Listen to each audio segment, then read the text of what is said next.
Bonsoir à tout le monde. Le temps que vous puissiez vous connecter, alors je vais chercher si je peux avoir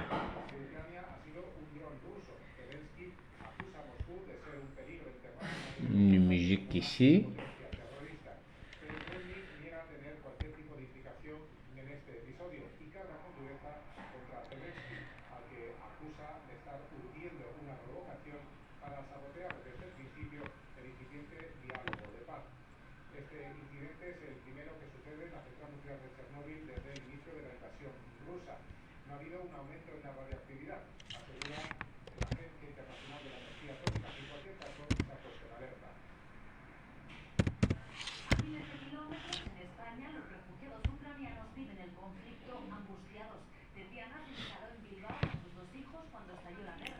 Bonsoir à tout le monde.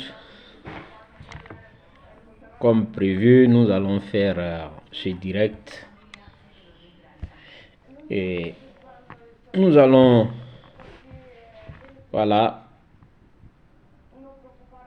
nous prononcer sur la situation politique en Côte d'Ivoire, la justice et bien d'autres choses concernant bien sûr l'actualité de notre pays. Le temps que vous puissiez vous connecter.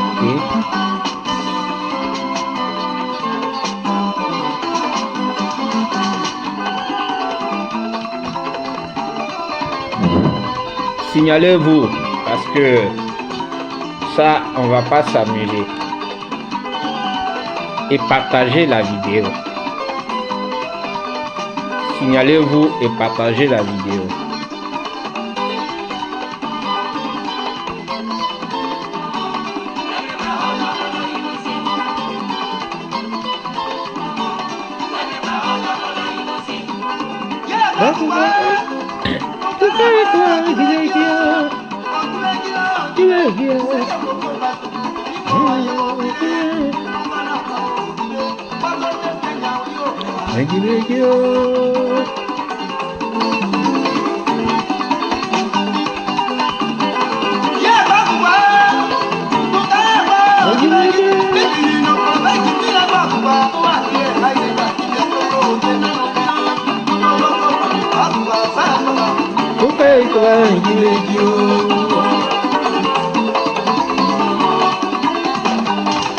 Connectez-vous et partagez parce que c'est très important ce que nous allons dire.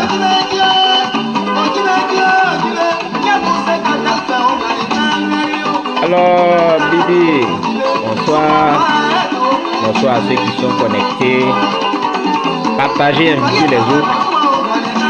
On a beaucoup de choses à se dire. Excusez-moi si j'ai pas mis les thèmes, mais je vais le dire comme ça. Nous allons parler de la situation politique en Côte d'Ivoire, des élections, de la justice et bien d'autres choses. Voilà. Alors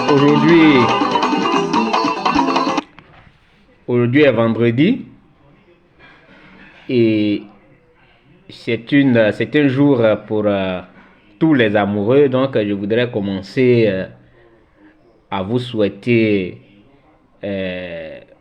bonne fête de Saint-Valentin à tous les amoureux de la Côte d'Ivoire et du monde, à tous ceux qui nous écoutent. Je voudrais vraiment vous souhaiter une très bonne fête de Saint-Valentin. Alors, comme cela est dans mes habitudes, je ne vais pas perdre le temps, nous allons commencer ce direct. Parce que sûrement vous avez d'autres choses à faire après. Mais ce que je voudrais vous demander, c'est de partager cette vidéo, ce direct, pour que les autres puissent le regarder aussi. Alors, comme je l'ai dit, aujourd'hui nous allons parler de la situation politique de la Côte d'Ivoire. Parce que la Côte d'Ivoire, c'est notre patrimoine, à nous tous. La Côte d'Ivoire n'appartient pas à une seule personne.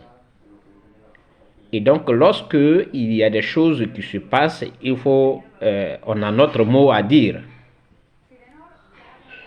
Et la situation de la Côte d'Ivoire est une situation particulière. Donc, en temps normal, les élections de 2025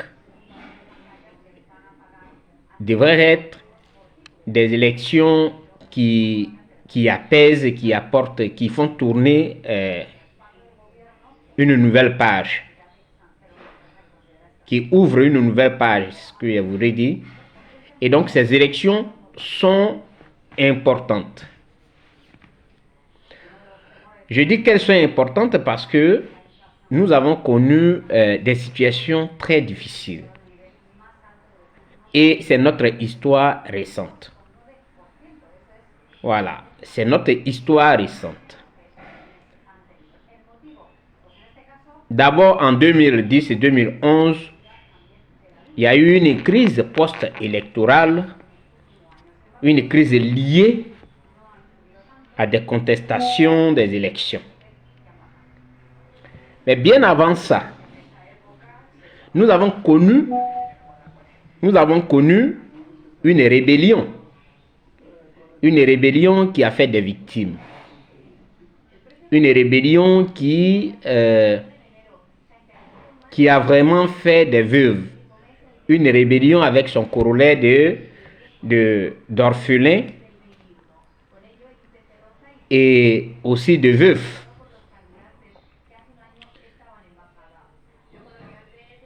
Et de 2002 jusqu'en 2010, nous étions à la recherche d'une solution. Une solution qui puisse permettre une paix durable. Et donc, le président d'alors, le président Laurent Gbagbo, a dû organiser les élections, bien entendu, en faisant des sacrifices parce qu'il a accepté que tout le monde soit candidat. Et donc ces élections-là se sont déroulées. Malheureusement, il y a eu des contestations et nous avons connu ce que tout le monde sait. Alors, le président Laurent Gbagbo a été déporté à La Haye, ainsi que le président Charles Blé Goudé, où ils ont été confrontés à des témoins, plus de 80 témoins, et ils ont été acquittés, ils sont rentrés en Côte d'Ivoire. Donc ces élections de 2025 devraient normalement être des élections qui réconcilient les Ivoiriens entre eux. Et ça, c'est de la responsabilité des dirigeants. C'est la responsabilité des dirigeants. S'il devait avoir un appui, s'il devait avoir des actions de la part de l'opposition, des sacrifices de la part de l'opposition, alors l'opposition devait agir de façon subsidiaire. Ça veut dire qu'il venait pour aider le gouvernement à réussir ce pari de la réconciliation et du maintien de la paix en Côte d'Ivoire. Vous et moi sommes témoins de ce qui se passe aujourd'hui. C'est-à-dire que on n'a pas la certitude d'avoir des élections libres, équitables, transparentes. Ce qui veut dire que nous sommes en train de préparer un 2010 bis. Ce qui veut encore dire que nous sommes en train de préparer un 2020 bis. Or, il faut éviter cela à la Côte d'Ivoire. Lorsque le président Charles Blé Goudé est rentré en Côte d'Ivoire, depuis l'AE, il a dit je vais rentrer en Côte d'Ivoire et je ferai le tour de la Côte d'Ivoire pour me faire pardonner et demander pardon, en même temps parler de la réconciliation. Il a fait. Il a fait tout seul, pendant que on se moquait de lui. Et pourtant, le travail qu'il fait, il ne le fait pas pour lui. Il le fait au nom de toute la Côte d'Ivoire. Mais on s'est moqué de lui. Le gouvernement, qui devrait prendre des choses en main pour voir que nous constatons aujourd'hui que quelqu'un qu'on a envoyé à la CPI, qui est revenu, qui en temps normal devait demander que l'autre camp soit jugé. Il ne le fait pas, mais il se soucie plutôt pour la réconciliation en Côte d'Ivoire, pour la paix en Côte d'Ivoire. Alors il faut l'accompagner. Quels sont les actes que nous devons poser pour ne pas que nous retombons dans la crise comme celle de 2010? Comment éviter une crise à la Côte d'Ivoire? Mais quand vous regardez le gouvernement, on comprend tout de suite que ils ne sont pas prêts à créer les conditions d'une paix en Côte d'Ivoire, alors que c'est leur responsabilité en tant que dirigeants. Ce n'est pas la responsabilité de l'opposition. L'opposition peut venir en appui. Parce qu'on doit regarder. Quand on parle de responsabilité du gouvernement, les gens pensent que c'est le fait de dire que j'ai libéré lui là qui est la responsabilité. Mais il faut aller dans le fond du débat.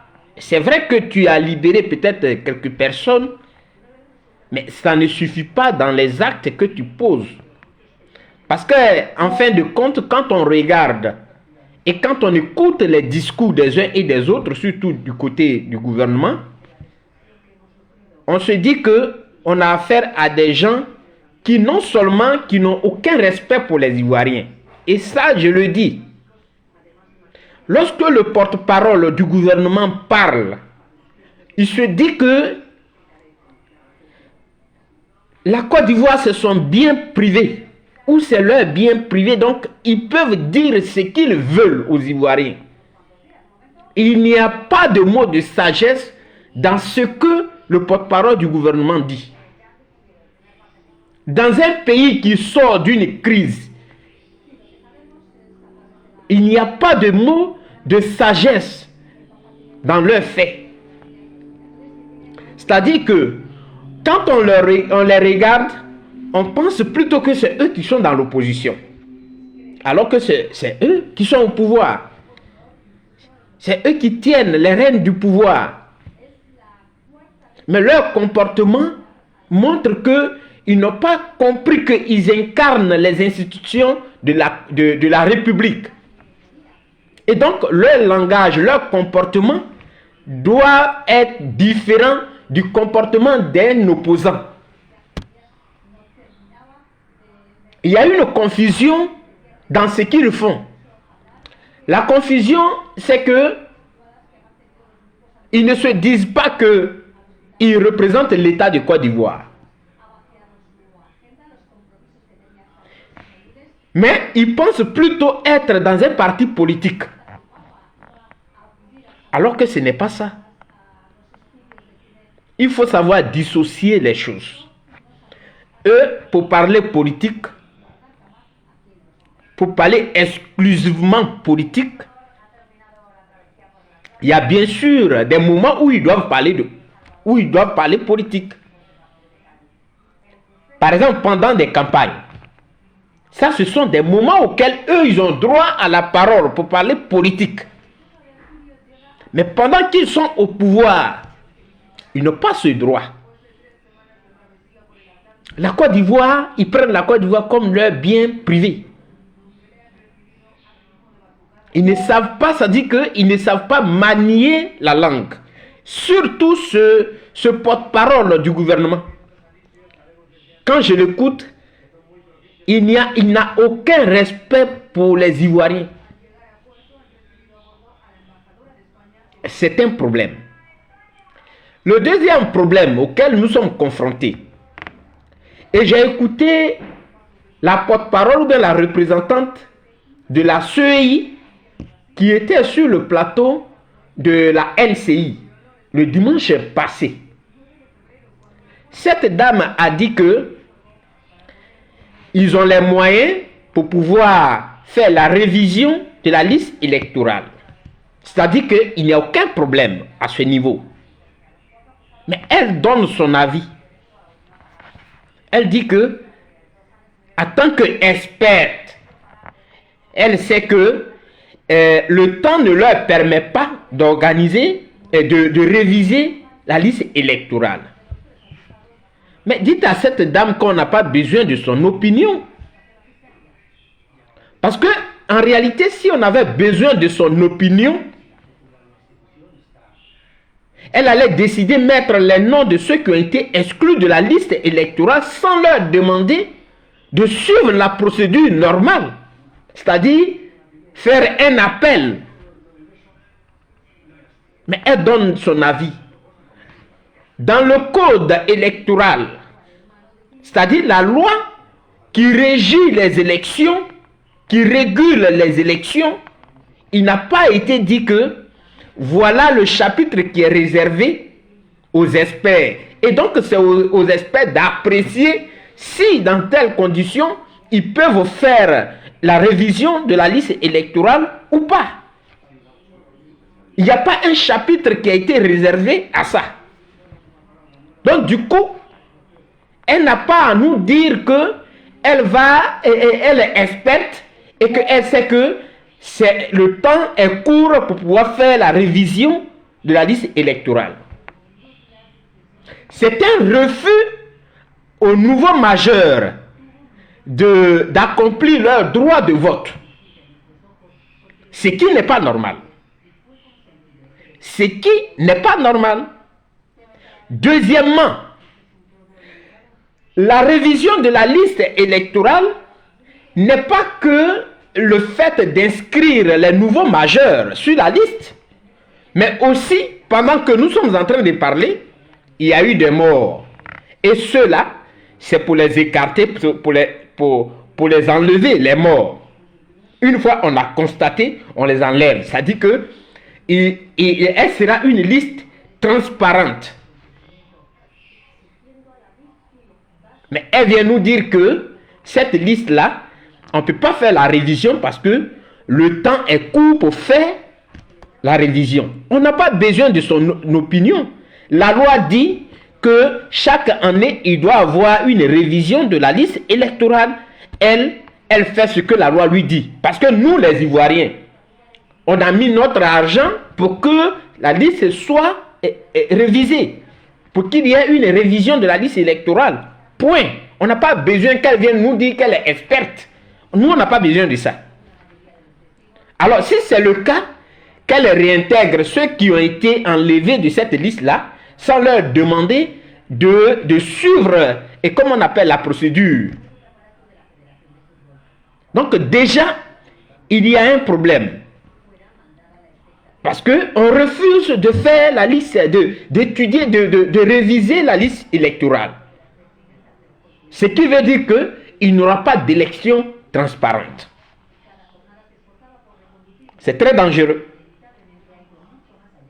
Chers frères, c'est pourquoi je vous dis ce soir, partagez ce direct. Parce qu'il y aura un seul responsable. Et ce n'est pas notre souhait qu'il y ait des troubles. Ce n'est pas notre souhait. Mais par expérience, on a peur d'arriver à là. Et si on arrivait à des troubles, on a un seul responsable. C'est le gouvernement. Parce que le gouvernement refuse de rendre ces élections-là crédible.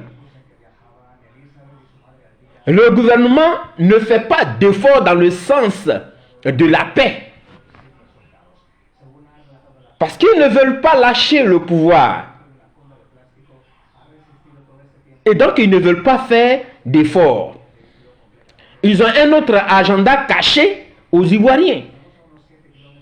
Nous, en tant que citoyens ivoiriens, on a besoin d'une transparence de ce qui se passe. Parce que c'est notre argent qui les paye. On les paye avec notre argent. Et c'est ça qui est la vérité que les gens doivent savoir. Donc ça, c'est le premier point que vous devez savoir. Nous sommes en face d'une situation très difficile. Ceux qui devaient apaiser les esprits ne le font pas.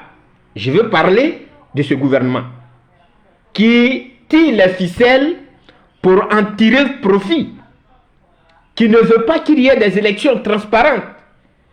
Le gouvernement ne veut pas qu'il y ait des élections transparentes. Le gouvernement ne veut pas qu'il y ait des élections crédibles et des élections inclusives. C'est pourquoi ce soir j'ai décidé de faire ce direct. Quand vous prenez le cas du président Charles Blé Goudé, c'est ce que les gens ont dit. Oui, c'est-à-dire, on dit que nous sommes dans un pays de droit. C'est ce qu'on dit. Mais ce n'est pas que chanter, on est dans un pays de droit qui fait de nous un pays de droit. Parce que lorsqu'on parle d'un pays de droit, ça veut déjà dire que il y a séparation de pouvoir. C'est ça un pays de droit. Et après la séparation des pouvoirs, les libertés publiques, individuelles et les droits des uns et des autres sont respectés. C'est cela. Mais qu'est-ce que vous constatez? On peut arrêter quelqu'un parce que il a projeté faire une marche. Ce n'est pas un état de droit. Ce n'est pas un état de droit. Donc, le seul responsable, ceux qui ne veulent pas réellement qu'il y ait des élections crédibles, transparentes, inclusives, c'est le gouvernement. C'est le gouvernement. Le président Charles Blé Goudé, on lui a enlevé ses droits. On essaie vraiment pour quelle raison?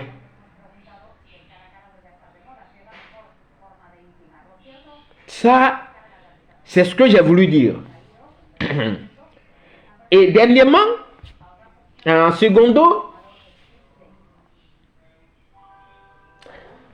je vois que Justin Kouya, qui est du PPAC,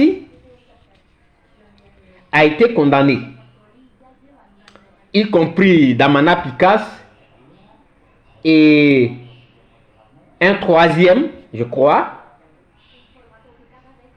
Mais je veux m'attarder un peu sur le cas de Justin Kouya. Alors, j'ai écouté le procureur de la République avec beaucoup d'attention pour comprendre réellement le fonctionnement du droit pénal ou bien du droit en gros en Côte d'Ivoire. J'ai pensé que c'était Richard Adou qui était le problème de cette institution. Mais j'ai compris que notre justice n'est pas indépendante. Elle ne jouit pas de son indépendance.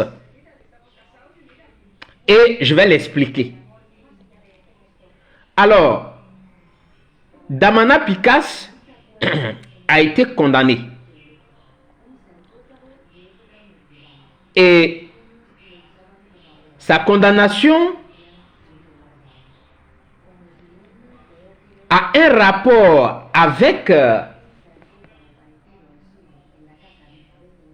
une tentative de renversement du pouvoir et que l'auteur matériel, parce qu'il faut le savoir, en droit pénal, il y a ce qu'on appelle l'auteur moral et l'auteur matériel. L'auteur moral, et ça je l'explique pour que vous puissiez le comprendre, c'est celui qui est à la base de la conception du plan à mettre en exécution. C'est lui qui fait le projet de l'infraction qui va être commise plus tard. C'est lui l'auteur moral. Il pense l'action, il pense tout, qu'est-ce qui sera fait. Il est l'auteur moral. Et l'auteur, on peut l'appeler l'auteur moral, le commanditaire, ou encore l'auteur intellectuel.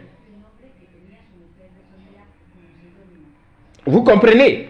Alors, et l'autre qui mène l'action, lui, on l'appelle l'auteur matériel. C'est lui qu'on appelle l'auteur matériel. C'est celui qui a commis l'action. C'est lui qui a commis l'infraction. C'est lui qu'on appelle l'auteur matériel. Donc du coup, dans le cas d'Amana Picasse, j'ai cru entendre que l'auteur matériel a été arrêté. Et que c'est à partir de l'auteur matériel que Damana Picasse, qui serait le présumé l'auteur moral, a été inculpé. Donc ici, la relation, elle est établie. Parce que si l'auteur matériel dit que oui, j'ai commis l'infraction, mais je ne l'ai pas commise seul. Il y a quelqu'un qui a pensé l'infraction, qui m'a dit de faire. Et donc, voilà le nom de la personne. D'accord. On va établir le rapport, la relation entre ce que dit l'auteur matériel et l'autre qu'on appelle l'auteur moral. Par exemple, dans le cas de Damana Picasse. Et donc, Damana Picasse a été inculpé. D'accord? On connaît là l'auteur matériel et l'auteur moral. Mais dans le cas de Justin, j'ai écouté le procureur de la République dire que Justin a donné un mot d'ordre. Justin aurait dit que on va, je sais pas, on va aller au front, un truc comme ça. C'est ce que Justin aurait dit. Et que des édifices ont été saccagés. Mais ma question est la suivante. Parce que si on veut parler de l'auteur moral et l'auteur matériel, ça veut dire que préalablement, l'auteur moral connaît bien l'auteur matériel ou bien il a eu des réunions avec l'auteur matériel en vue de préparer l'action à mener. En vue de préparer l'action à mener. Et donc l'auteur matériel connaît suffisamment celui qui va, le commanditaire, il le connaît suffisamment. Parce que l'opération a été préparée pendant des mois, ou bien pendant des jours, pendant des heures. Avant que lui, il ne fasse l'opération. Mais dans le cas de Kouya Justin, est-ce que on a pu démontrer réellement que Kouya Justin était avec le peuple de Côte d'Ivoire? Parce que c'est le peuple de Côte d'Ivoire. Quand on dit que des gens sont sortis sous les ordres de Kouya Justin, ça veut dire qu'il y a eu préalablement des réunions qu'il a eues avec eux. Est-ce que cela a été matérialisé? Est-ce qu'on a matérialisé cela? Est-ce qu'on a démontré réellement que oui, Kouya Justin et le peuple de Côte d'Ivoire se sont assis? Il y a eu une réunion qui a été tenue de telle heure à telle heure. Avant qu'il ne passe à l'acte. Parce que là, nous sommes en droit. Est-ce que cela a été fait? C'est la question que je pose.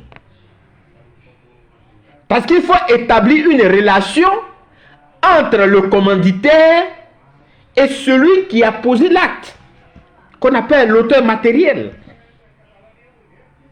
Est-ce que cela a été fait? Parce que parler simplement ne veut pas dire que je suis l'auteur moral. Parce que Kouya Justin ne connaît pas les Ivoiriens, ou bien chaque Ivoirien, les gens qui sont sortis, pour dire qu'il les appelait à des réunions avant même que ça ne se passe. Est-ce qu'on a pu établir cette relation-là? Parce que nous sommes dans la même Côte d'Ivoire. Et je vais le démontrer. Je vais dire pourquoi je trouve que la condamnation de Kouya Justin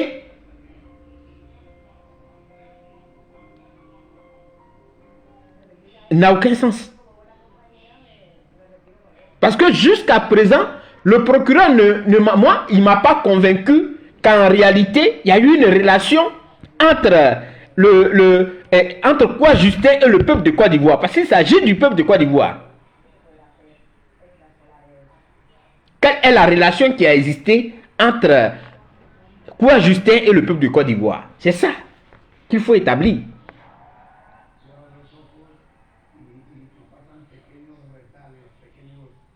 Est-il passé de cours en cours? Ou a-t-il organisé des réunions où il était en train de dire aux jeunes que tel jour, voilà ce qu'on va faire? Parce qu'il faut savoir cela. C'est ce qu'il faut savoir. Est-ce que le procureur de la République a établi ces relations-là? Je crois que non. Je crois que non. Alors, si on doit condamner Kouya Justin pour avoir dit que nous allons nous battre ou bien nous allons aller au front, mais il y a beaucoup de cas. Al-Mustafa, dans la même année, a dit que nous allons verser le sang des prêtres. Mais il y a eu du sang versé. Que dit le procureur? Ben, je vais encore plus loin. Monsieur Alassane Ouattara, qui est le président de la République de Côte d'Ivoire aujourd'hui, avait lancé une phrase. Il a dit: je frapperai ce pouvoir moribond et il tombera comme un fruit mûr ou bien pourri, un truc comme ça. Et ça, c'était lorsque Bédié était là. Il y a eu le coup d'État. Mais quand il y a eu le coup d'État, il y a eu des spéculations. Il n'y a eu que des spéculations. personne ne pouvait établir une relation entre ce que M. Alassane Ouattara a dit et le coup d'État de 99. Donc Alassane n'a pas été arrêté pour ça. Parce qu'il n'y avait pas de preuves matérielles.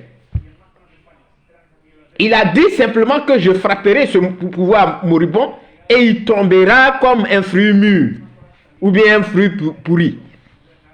Et il y a eu le coup d'État.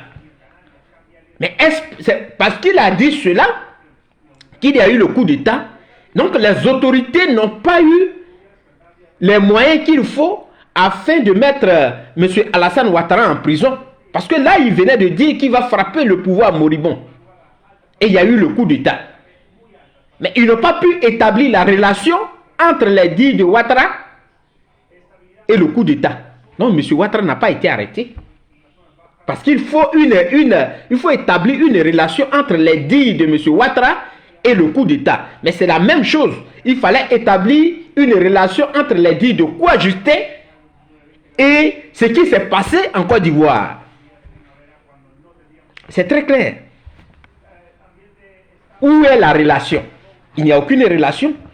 Parce que je ne suis pas sûr que M. Kouadjustin puisse connaître ces Ivoiriens-là, qui les a rencontrés, qui leur a donné les moyens de pouvoir aller et détruire des édifices.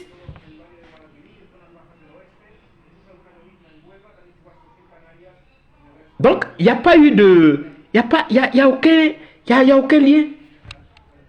Donc, la condamnation de Kouadjustin, moi, elle me surprend. Parce que le procureur de la République n'est pas convaincant. Ah oui, il n'est pas convaincant. Au regard de ce que je viens de dire. C'est pourquoi j'ai parlé du commanditaire qu'on appelle l'auteur moral et l'auteur matériel. Qui est celui qui commet l'infraction. Pour qu'on puisse comprendre réellement comment fonctionnent les choses en droit pénal. Parce que pour qu'il y ait, et d'abord c'est un principe de droit pénal. Pour qu'il y ait une infraction, il faut qu'il y ait une preuve matérielle. La preuve matérielle, elle est où? La preuve matérielle devait avoir lieu entre, on devait la trouver entre les dires de Kouadjustin et ceux qui ont posé l'acte. C'est là qu'on devait avoir les preuves matérielles. Est-ce qu'il y a eu des réunions avec eux? Est-ce qu'il leur a donné du matériel? Qu'est-ce qu'il a fait concrètement? Il n'y a jamais eu de preuves. Vous voyez, c'est pourquoi je dis que si la Côte d'Ivoire, si 2025, ce qui n'est pas notre sujet, s'il y a des troubles, la responsabilité c'est le pouvoir. Ce n'est pas quelqu'un d'autre. Mais je vais plus loin pour dire quoi? Que heureusement Dieu nous donne le souffle de vie pour être témoin de ce qui se passe. Connais Zakaria à Daloa pendant la rébellion, parlant de l'exclusion de M. Alassane Ouattara. Il a dit que nous avons pris les armes pour que Alassane Ouattara soit candidat. Kone Zakaria l'a dit dans un meeting. Mieux, Chérif Ousmane, après la prise du pouvoir par les armes, a aussi dit que nous voulons un état de droit en Côte d'Ivoire. Et que ceux qui veulent être candidats, ils puissent l'être, sans être exclus. C'est dans la même Côte d'Ivoire là on est jusqu'à présent. Et Chérif Ousmane a prononcé ce discours. Alors, quand on a toutes ces personnes dans son gouvernement, quand on les a fait des gradés de l'armée, ça veut dire quoi? On est conscient de ce qui s'est passé hier et donc on ne doit plus retomber là-dedans. Il faut créer les conditions pour ne pas que la Côte d'Ivoire retourne dans les troubles. C'est très clair. Donc les condamnations par-ci, par-là n'ont aucun fondement. Et surtout en ce qui concerne la condamnation de Koué Justin. Parce que je ne vois pas le rapport entre ce que Koué Justin a dit et les soulèvements où il y a eu des casses. Il n'y a pas de rapport. C'est pourquoi il dit qu'il n'y a pas de preuves matérielles. Parce que là, on est en train de dire en droit pénal que le commanditaire, qu'on peut appeler l'auteur moral et l'auteur matériel, il n'y a pas de relation. Et l'auteur matériel ici, c'est le peuple de Côte d'Ivoire. Qui a défendu ce cas-là? De quoi Justin?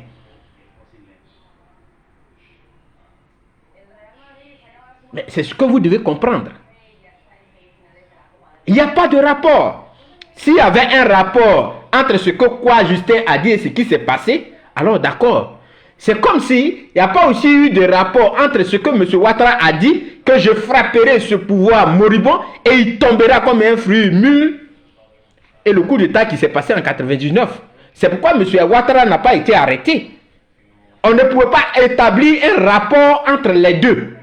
Et lui, il a dit, mais est-ce qu'il l'a fait? C'est la question qui reste posée. Donc, Koué Justin l'a dit, mais est-ce que Koué Justin l'a fait? Et comment il fallait prouver cela? Il ne faut pas juger avec la justice en Côte d'Ivoire. Et moi, j'ai mal parce que on va mettre tout le monde dans la même boîte. On va mettre tout le monde dans la même boîte. On n'est pas dans un état de droit. Et je l'ai démontré plusieurs fois. Parce qu'un état de droit obéit à des règles, à la séparation de pouvoir. Mais quand l'exécutif, on retrouve l'exécutif dans le judiciaire, on retrouve l'exécutif dans le législatif, il y a un problème. Il y a un problème. Donc le pouvoir ne joue pas le jeu de l'apaisement. Le pouvoir ne joue pas le jeu de la transparence. Le pouvoir ne joue pas le jeu d'une paix durable en Côte d'Ivoire. On a l'impression qu'ils sont encore dans la rébellion. C'est l'impression que ça donne. Parce que l'attitude qu'ils ont, cette attitude-là, c'est en réalité ceux d'en face, je veux dire l'opposition qui doit avoir cette attitude. Mais quand on écoute un serré d'eau Célestin, par exemple, qui tient un tel discours, étant ministre,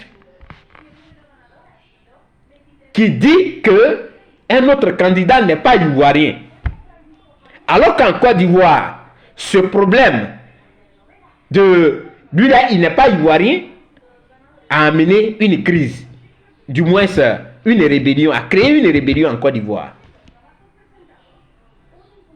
Mais il avait le culot de le dire. Il avait le culot de dire que l'autre, lui, n'est pas ivoirien. Et pourtant, il est avec quelqu'un pour qui ils ont pris des armes. Vous voyez, il y a un problème. Où ils ne savent pas ce que c'est la fonction d'État. Parce que la fonction d'État, elle est différente de la fonction d'un parti politique. Quand on dit que vous êtes dans la fonction de l'État, ça veut dire que vous devenez neutre. Vous êtes responsable de tout le monde.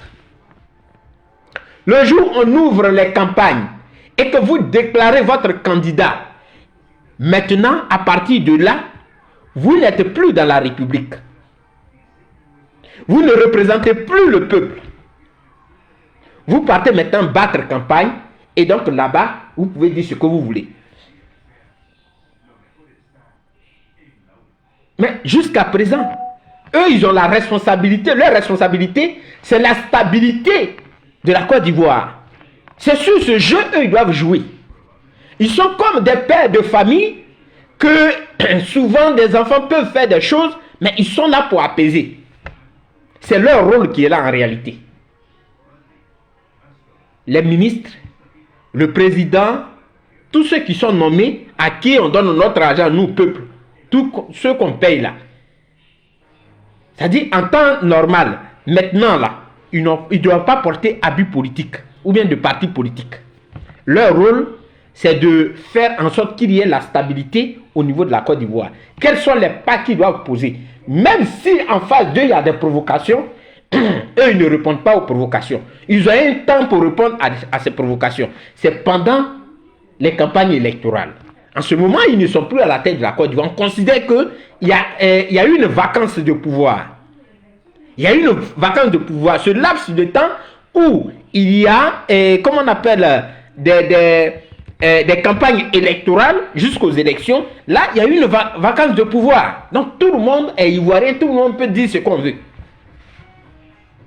En ce moment-là, ils auront leur mot à dire. Mais pendant qu'ils sont à la tête du pays, ils n'ont pas à répondre à un citoyen. C'est pas leur rôle, ça. Malheureusement, on a des gens qui n'ont pas compris. Malheureusement, je le dis. On n'a pas besoin de faire une école politique pour comprendre cela. Il faut prendre simplement le cas de ta maison. Je suis le père de famille. Et tout est résolu. Et on a tout compris. Quand tu dis que je suis le père de famille, ça veut dire qu'on a tout compris. On est là, on regarde les enfants, ils font des choses, et nous, on est là pour apaiser. C'est ça le rôle d'un père de famille. Et donc, quand on est au pouvoir, c'est ce rôle qu'on joue. Voilà ce qui est clair. Mais les gens ne le comprennent pas. Quand je les écoute, ça me fait rire. Des ministres qui répondent à des gens, qui font des meetings chaque matin, chaque midi et soir. Quel est leur temps qu'ils ont pour travailler pour nous? Vous voyez la confusion? Ça dit que il y a un manque de culture. Et moi, j'assume mes mots. Il y a un manque de culture. Parce qu'ils ne savent pas dissocier l'État d'un parti politique. Ils se disent que où ils sont à la tête de l'État là, c'est en même temps un parti politique. Voilà comment ils conçoivent les choses. La conception qu'ils ont de l'État, c'est ça, c'est la conception qui est là. Ils se disent que c'est un parti politique, c'est l'État qui est là, c'est un parti politique. Alors qu'en réalité, ils doivent dissocier l'État d'un parti politique. Et pendant qu'ils sont au pouvoir, ça dit que ce n'est pas un parti politique qui est au pouvoir. C'est tous les Ivoiriens qui sont là, ils représentent les Ivoiriens. Et donc, ils n'ont pas la parole. Ils ont un compte à rendre. C'est pourquoi tout à l'heure, j'ai parlé de la séparation des pouvoirs. C'est devant l'Assemblée nationale qu'ils ont des comptes à rendre. Ils doivent expliquer les dépenses. Ils doivent expliquer pourquoi il y a eu telle chose. Pour faire comprendre aux Ivoiriens que voilà pourquoi on a fait ceci. Voilà pourquoi on a fait cela. Et on n'a pas pu faire ça. Ils n'ont pas le droit de répondre chaque 2 secondes, être dans des meetings. C'est-à-dire que c'est un parti politique qui est là. Il n'y a pas de... on ne peut pas parler de l'État. Là, en Côte d'Ivoire. J'ai fait ce direct pour que les Ivoiriens puissent comprendre. Moi, j'ai dit, quand j'écris, je mets mes choses, les gens ne comprennent pas. Pour ceux qui comprennent, qui veulent qu'on tombe dans leur sens, moi, je ne fais pas ça. J'ai dit, quand tu as été à l'école, tu vas pour apprendre quelque chose. Il y a plusieurs façons d'apprendre dans la vie. Tu peux apprendre à partir des livres que tu lis. Oui, bonsoir ma fille, j'espère que tu vas bien. Merci beaucoup. Tu peux apprendre à partir des livres que tu lis. Ça peut t'ouvrir l'intelligence. Tu peux apprendre à partir des voyages. Ça, c'est physique. C'est matériel. C'est une expérience matérielle, physique. Donc, tu apprends. Et si vraiment tu veux apprendre, tu apprends à partir des voyages. Et l'école te forme. L'école ne t'éduque pas. l'école te forme. Dans quel sens l'école te forme? L'école te forme dans la manière d'organiser tes idées, dans la manière d'agencer tes idées. L'école te forme. Comment il faut réfléchir à un sujet. Voilà les trois façons d'apprendre. Donc du coup, quand on a été à l'école et qu'on doit venir raisonner, comme ma mère qui est au village, et d'ailleurs elle raisonne bien, parce qu'elle a voyagé, mais ça veut dire qu'on n'a pas appris quelque chose. Je ne peux pas soutenir quelque chose qui ne rentre pas moi dans mon cadre. Je ne peux pas soutenir ça. Et ça, je suis ferme là-dessus. Si ça me dérange, je ne dis rien. Je ne dis rien. J'observe, je ne dis rien. C'est aussi une forme de sagesse. C'est comme ça. Donc, j'ai fait ce direct pour dire que il y a un danger qui guette la Côte d'Ivoire. Et ça, c'est la vérité. Il y a un danger qui guette la Côte d'Ivoire. Parce que ceux qui nous dirigent n'ont pas compris que c'est eux qui doivent jouer le jeu de la stabilité. Voilà. Merci bien, ma fille. C'est eux qui doivent jouer le jeu de la stabilité. Ils ne le font pas. Ils sont en train de dire que, bon voilà, le pouvoir c'est pour eux. On les entend. Comment vous pouvez comprendre qu'aujourd'hui, des gens se disant du RADP parti au pouvoir font des vidéos, ils appellent à la haine, ils appellent des gens de leur région. Il y a un qu'on appelle général de la Fabila ou bien quoi, qui le dit sans se cacher, qui appelle les nordistes. Mais ils le font, ils ont ce courage parce que le pouvoir en place ne tape pas du poing sur la table. Quand ce sont les autres, ils courent pour aller les attraper. Mais la plus grosse honte que j'ai eue, c'est que le procureur de la République m'a convaincu et a convaincu tout le monde que notre justice n'existe pas réellement. Parce que dire que l'histoire du Bakaver n'est pas su, c'est pas vrai. Il y a eu un rapport des enquêteurs qui a été fait. Et ce rapport a mentionné le Bakaver. On ne poursuit pas ces gens-là. Il y a Al-Mustafa qui a dit aussi qu'on va verser le sang des Ivoiriens, des prêtres, dans la même période des élections là. Il n'est pas inquiété, il est là. Vous voyez, c'est pourquoi je dis que il n'y a que un seul responsable. C'est le parti au pouvoir qui ne joue pas son rôle. Je voudrais vraiment vous dire merci. Merci d'être venu.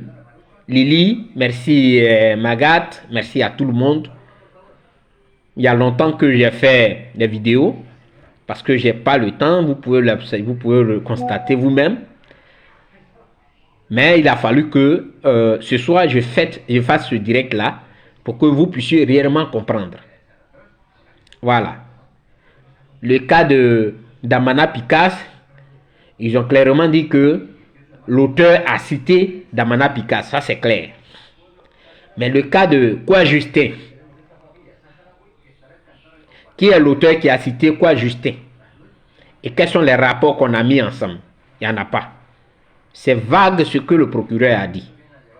Il faudrait qu'on fasse attention parce que n'ayez pas peur de le dire, la roue tourne. N'ayez pas peur de dire ce mot-là, la roue tourne. Parce qu'après, quand on laisse des blessures, ça ne cicatrise pas. Et moi, j'ai vraiment pensé que le RADP ou bien le RDR qui a pris le pouvoir à des coups de biceps devait donner l'exemple en disant que, bon, on vous a critiqué, on a même pris des armes contre vous hier. On a dit que, voilà, vous avez fait l'exclusion, vous avez pratiqué l'exclusion, vous avez pratiqué la xénophobie, vous avez pratiqué telle chose, telle chose, telle chose. La justice était sous le contrôle du pouvoir, tout ça là. Mais aujourd'hui, nous, on est venus, on va vous montrer comment on dirige. Mais ce n'est pas ça. Ils sont venus pour faire le pire. Pire que ce que les autres faisaient. Ce qu'ils disaient dénoncer. Ce pourquoi il y a eu des armes en Côte d'Ivoire. Ils font pire. Jusqu'à ce qu'un ministre se lève pour aller dire que l'autre, lui, il est sénégalais. Vous voyez, c'est dangereux. Donc, je voudrais vraiment vous dire merci. Que Dieu vous bénisse. À tous les amoureux, à tous les amoureux, bonne fête de Saint-Valentin. Voilà.